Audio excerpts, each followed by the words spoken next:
Salut tout le monde, j'espère que vous allez bien, moi ça va très bien. Alors aujourd'hui, une petite sortie au château de Gonnet. Je vais vous expliquer en fait un peu au niveau de l'histoire de Gonnet, du château des dames. Ce que je vais faire en fait, c'est que là, on y va en voiture. Déjà, là, je trouve que la route comme ça en fait, avec les arbres sur le côté, je trouve que ça fait pas mal.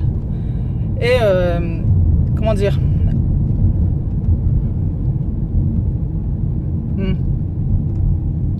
C'est pas, tu recommenteras après. Vas-y, fais voir l'image. Donc voilà le château, une partie du château de Gonnet.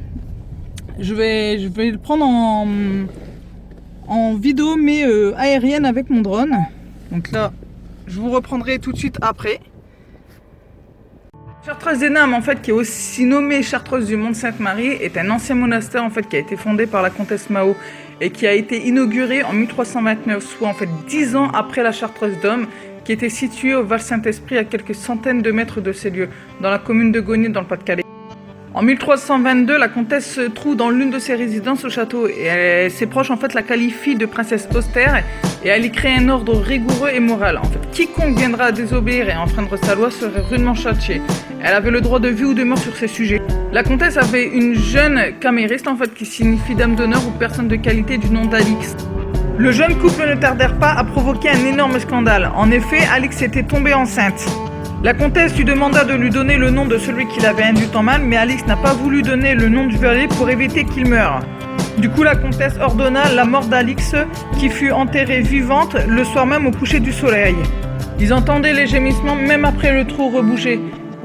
Et c'est à partir de ce moment-là en fait que la paisible vallée de Gonnet fut le spectacle d'étranges apparitions et des voix se firent l'écho d'un spectre décharné qui sortait toutes les nuits hanter le lieu. J'ai habité au château des Dames de 1998 à 2004. Et croyez-moi qu'au château, il se passe de drôles de choses. Comme quand en fait on regardait la télé en bas et qu'en fait on entendait des pas en haut, sauf que il y avait personne en haut. Sinon il y a une cave où quand on est à l'intérieur on se sent vraiment mal à l'aise, on est oppressé, on se sent regardé de partout. La dernière fois j'étais avec mon chien et ce qu'il y a c'est qu'en fait mon chien qui me suit partout, mais quand je dis vrai partout c'est vraiment partout en fait. Il n'a pas voulu me suivre, il s'est assis devant la cave, il m'a regardé, il commençait à trembler, puis il a commencé à pleurer, chose qu'il fait jamais. Et je dis bon corps à la rigueur, un chien ça passe, mais quand vous savez que c'est 3 chiens qui ont fait exactement la même chose, qu'ils ont eu exactement le même comportement, c'est plutôt bizarre quand même quoi. Une fois on avait parlé aussi avec les archéologues et ils nous ont dit que le soir il se passait des drôles de choses en fait, mais le problème c'est qu'ils n'ont pas voulu nous en dire plus.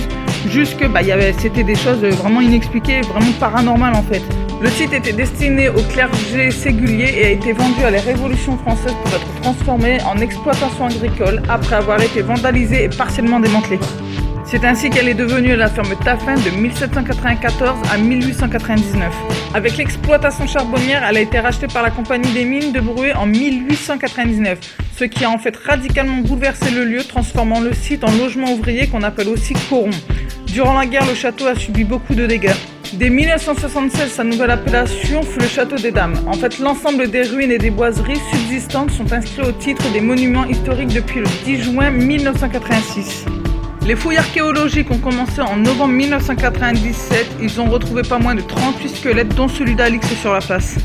Je vous laisse sur ces vidéos du château prise en vue aérienne en espérant que cette vidéo vous aura plu et vous aura appris des choses. N'oubliez pas de liker si vous avez aimé la vidéo, à mettre dans les commentaires vos avis ou si vous avez des autres sujets et surtout partagez et abonnez-vous si ce n'est pas déjà fait. Ciao, à la semaine prochaine!